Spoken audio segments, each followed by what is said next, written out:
What's up, everyone? I'm CEO Connolly, and on Monday I talked about what readers and writers shouldn't do, and today I'm going to talk about what they should do. And not like I'm telling you that, I'm sorry, but you should really do it this way. No, I'm just saying. It's a generalization. If you watched my video from Monday, you'll understand. So my first one, because I do have notes sitting right over here. My first one is authors, you just need to write your books. Just write your books. Do the marketing. Get that taken care of. Just do it. And I'm sorry, it's cold. So that's all you need to do. Just write your books. Stop, trying to get yourself involved in things. Just write your book. And with readers, just read books. That's it. Just read books. Stop trying to find problems in everything. Trying to say, oh, this person has this problem, this person has this problem, blah, blah, blah. And that's true for anyone. Don't insert yourself in a situation that you don't know. If you have no idea what the hell's going on, just shut your mouth and don't try to make it, something that you want it to be, because there are too many people out there who are trying to cause drama over something that doesn't exist. So there's that. Authors should just write books. Readers should just read books. And that's the end. Don't just call people out just because.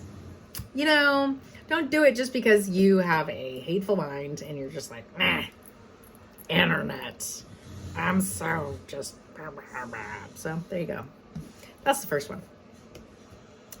Authors should use beta readers and sensitivity readers if they are needed. Sometimes you need sensitivity readers, sometimes you don't. It really depends on what you've actually put in your book, but you do always need beta readers.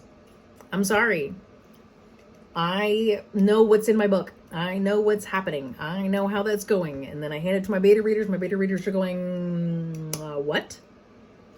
Oh, I need to explain this a little bit more because I know what's going on, but you don't. So that's where the beta readers come in handy.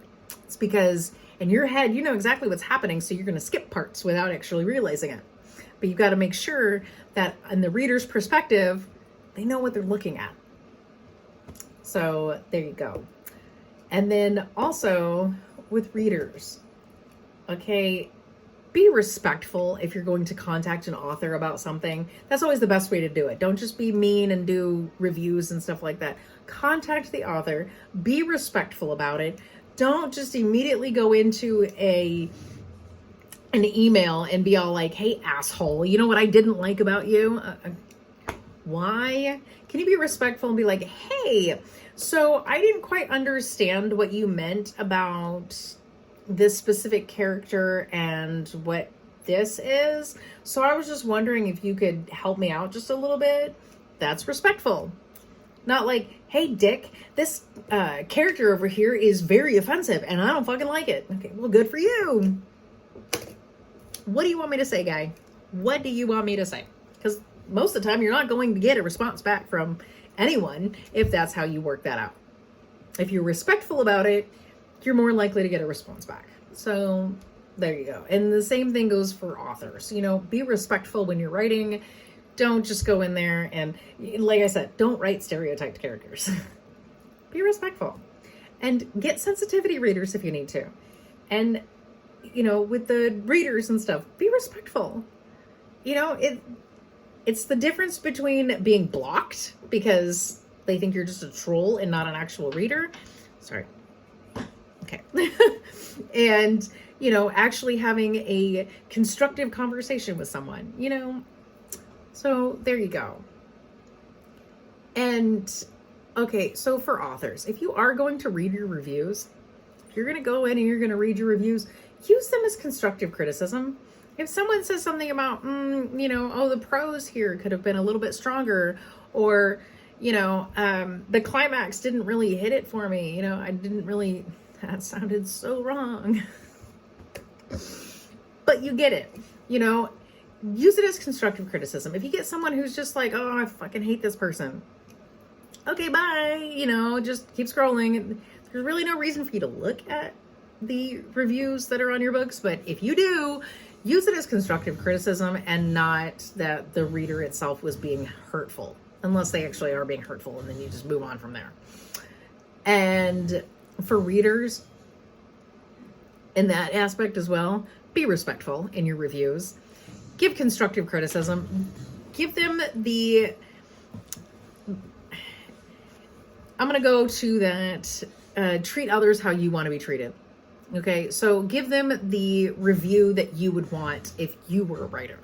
You know, let's say that we all have these apps and stuff like that, and we can walk up to someone and facial recognition and their, you know, human profile pulls up, right?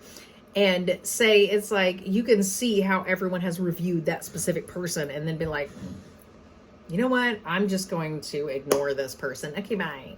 And just walk away. Instead of actually getting to know this person and finding out whether or not this is literally just someone who is walking by on the street, and you've got some dick who just keeps scanning random people and, I don't like this person, I don't like this person, just because they didn't like their face. See what I'm saying?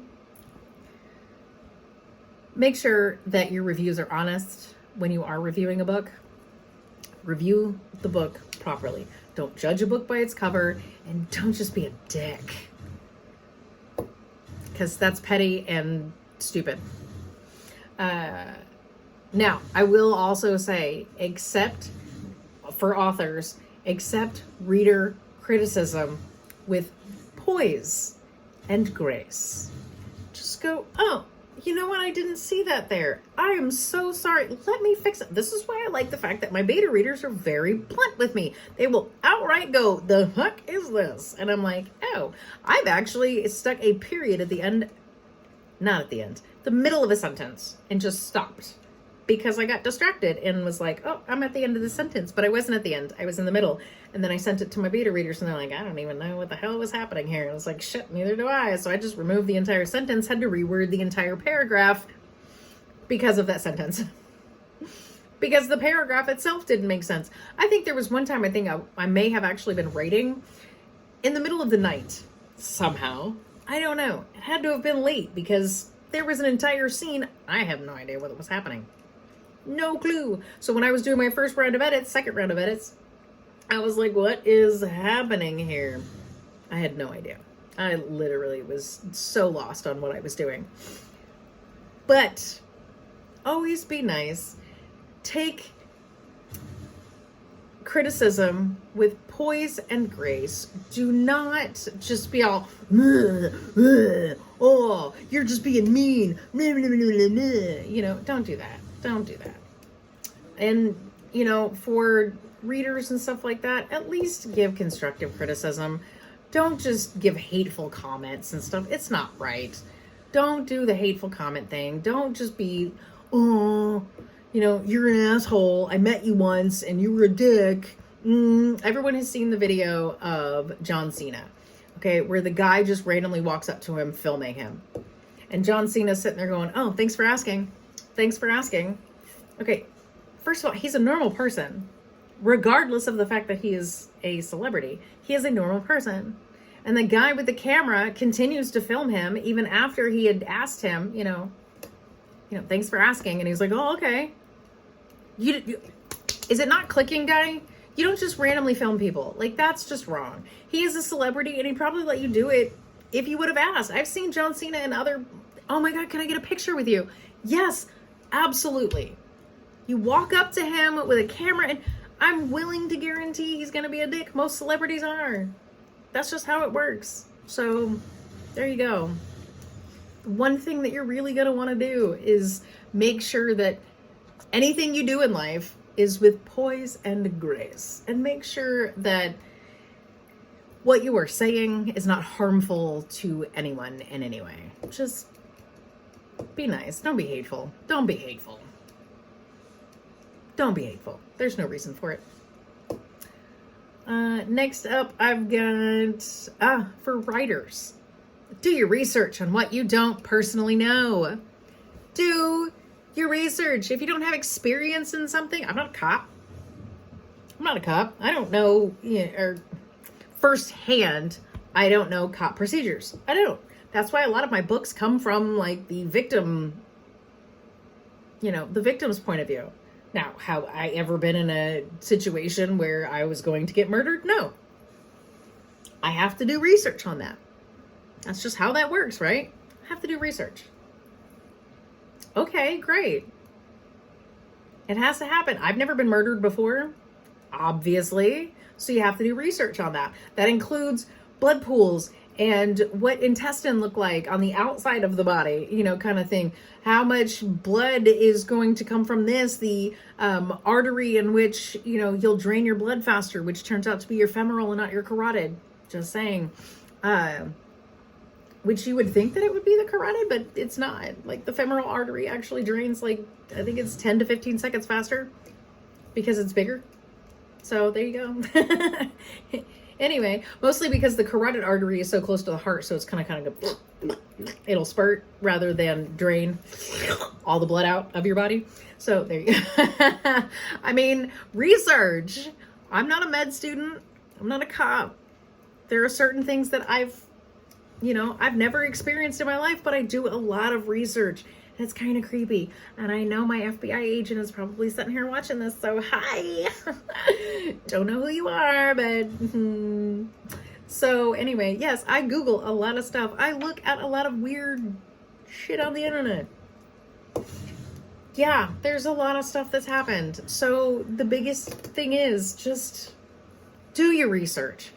If you don't have firsthand knowledge, do your research. I bought a book that is literally the investigation of a crime scene, procedures, and something. I can't remember what it's called. It's got to be in one of these boxes right here next to me.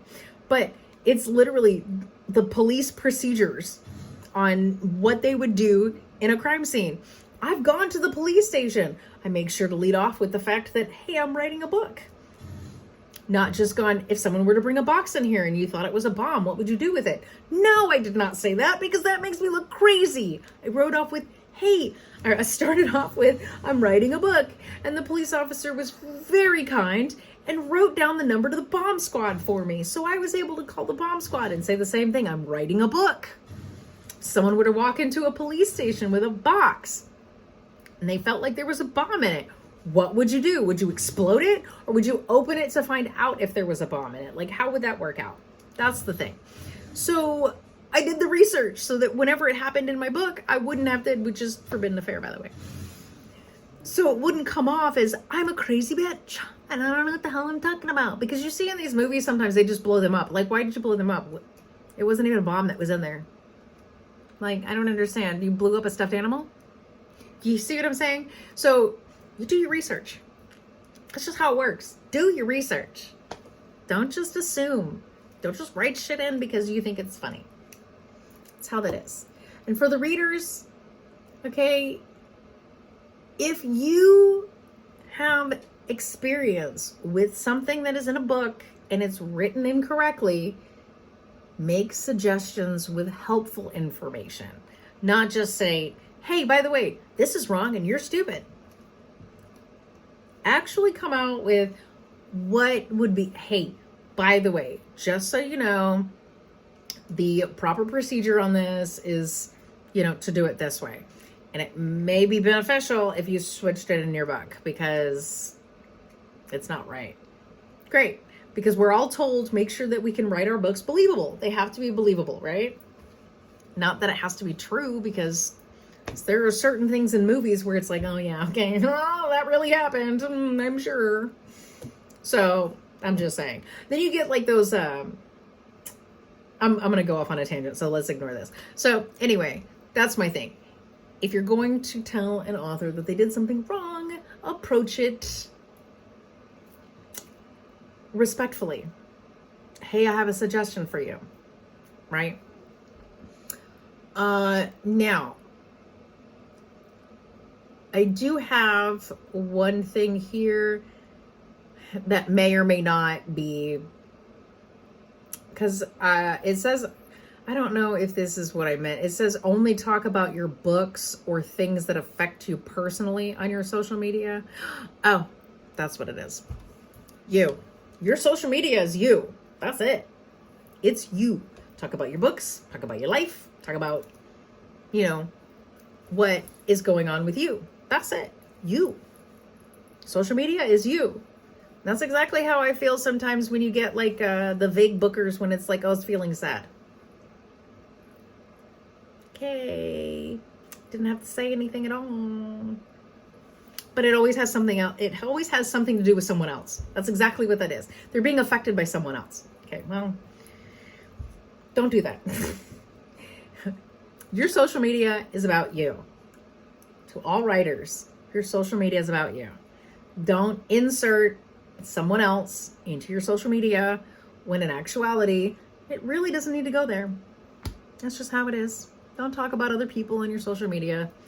And, you know, the thing is too, is that you also don't need to bring in a lot of your personal life on social media. You are considered as a public figure, and there are parts of your life that you can keep private. There's a lot of stuff that, you know, I got going on my end that I make little hints and stuff too, but I've never actually said a whole lot about it. And there's a reason for that. My mommy won't let me. No, I'm just kidding. It's because technically I need to tell you about my books. That's all that matters to me. That's how that works. I need to tell you about my books. That's my life. My life is my books. That's it. So there you go. And for the readers, don't stalk. It says authors' social media to leave hateful comments. That is true though. Don't stalk anyone's social media just to leave hateful comments. You can unfollow and pretend they don't exist. As a matter of fact, if you don't like someone, don't create a fake account to follow that person or to be able to look at that person's account specifically because you want to do it incognito. Don't do that. If you hate someone, just ignore them. Pretend like they don't exist. That's always the best way to do it. That's what I usually do. Sometimes I come into contact with people actually face to face and I pretend like they don't exist. So I've got people that are blocked on my social media specifically because I don't want to come into contact with those people. But then they want to create a fake account and stalk, the certain things. And there's these little bitty things that I hear going around that someone's. So my thing is that don't do that. Don't stalk somebody because you don't like them. Oh, I want to know. I want to make sure they aren't talking about me. No, they're really not. They're really not talking about you. They don't care about you. Really don't. They are pretending that you don't exist in every aspect of their life. So just, I don't know why this is on the should do where it says don't stalk an author's social media to leave hateful comments. Just unfollow and pretend they don't exist. Which is true, because having to delete comments is really, really deleting comments, blocking accounts, kind of annoying. So just stop. Just ignore them. That's just how it is. But yeah. For the author, just go on about your day, be you, talk about your books, the end. Yay.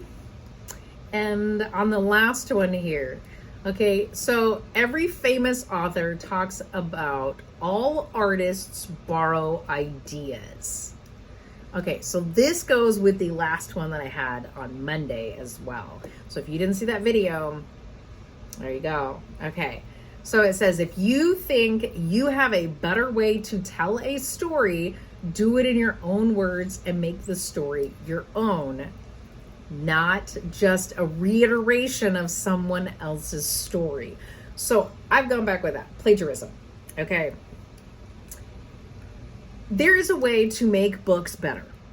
And I know there is. You can read a story and be like, I know how to make this story better. I can so make this story better. I know how to do it. So do it. Don't just reiterate the entire story that you just read, changing the characters' names. Just make the story better. Write it in your voice. is how everyone is always taught with the author thing. Write it in your voice, your point of view. How would you actually deal with this story? Start from scratch. Don't just all of a sudden be all like, oh, I know how to make this story, and then sit there with the book next to you because now you're plagiarizing. Don't do that. Everyone has said that artists basically borrow ideas. Okay. Well, I saw some woman drowning a dude in a tub of acid. I then took the acid idea and made it a little worse. So technically, yes. I was watching a movie. It was a preview of another movie where the woman was drowning him in acid. It's just a preview, so I only caught a quick snippet of it. But I was able to come up with an entire book idea that came from somebody with acid. You know? And then my husband even started Googling what type of acid would actually dissolve a body better. So anyway, I think he's starting to get some of my habits. But that's the thing though, is that I don't know what that story was. I only saw a preview of a movie. I have no idea what that story was, but I was able to come up with an entire idea for a book just from that one specific scene. That is how that should work out. You want to borrow an idea. That's it. That's how to do it. So I borrowed that idea. Acid. The end. That's the idea. Maybe someone has a better idea on how to taxidermy human bodies, because back in 2014 when it was published, the only information I had was that there is one guy in the entire world that taxidermies humans. It's in Germany and it's illegal to do in the United States, so it will not happen. But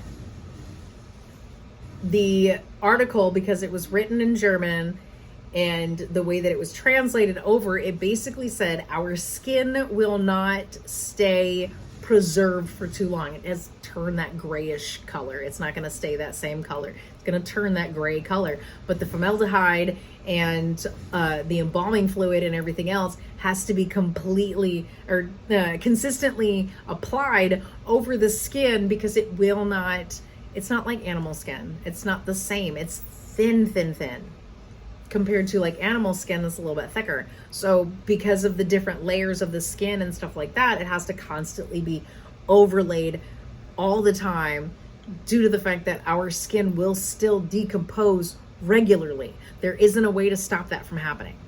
So that's what I got. That's, you know, maybe somebody now has a better way to do that. There's a better way to taxidermy. I would love to read that book. If someone were to write that out, I'd be like, great. If it comes out too much like mine, then it's like, I hold the copyright certificate to that. So no, ma'am. But I'm just saying. So for that, yes, you're going to borrow ideas, but tell the story better. Don't just reiterate what the other book was about, because you know that, oh, now I can totally make money off of this. Maybe back then that author couldn't, but this is a trend now, so that's what I'm going to do. But as for the reader, if you believe that a book has been copied, contact the original author and allow them to handle the situation. Don't just automatically go up and start posting on social media and being like, oh my God, this person stole this, blah, blah, blah, blah, blah. No, contact the original author. Be like, hey, I read this book recently, but I also have read your book and I think it sounds similar and you may want to handle this. So let them handle it. It's something private. It's quiet. It's not going to throw a ruckus. You're not going to, jam a wrench into somebody's bicycle tires. Just, like I said, handle everything with poise and grace and move on. I mean, if you find it and the original author doesn't know anything about it, then yeah, that's great. Go ahead and contact them and be like, hey, just thought you should know, because that's nice. Don't just be all like, you are not going to believe what somebody did. I saw this, I saw that. You don't really know. Maybe the original author had decided to republish it with few changes under a pseudonym. You never know. That's just how that works. I'm not saying that I've ever seen that. I really haven't. There was a controversy that came up recently where someone actually had created a series out of someone else's book. And I think that's wrong, because literally all they did was change the character names and the profession. Everything else, the ideas, the inciting incidents, the plot, it's all the same. And it's ridiculous. And they made sure to do it in a series form rather than one single book, because you can make more money that way, right? So there you go. Anyway, yeah, that's all I got. I put out new videos every Monday and Thursday. So subscribe if you want to. Like this video, share if you want to. I don't give a fuck. You do whatever you want. I'm not going to tell you what to do. But either way, if you want to be here while I sit here and talk to myself on my camera, that'd be great. But that's all I got for you today. I will see y'all next week. Okay, bye.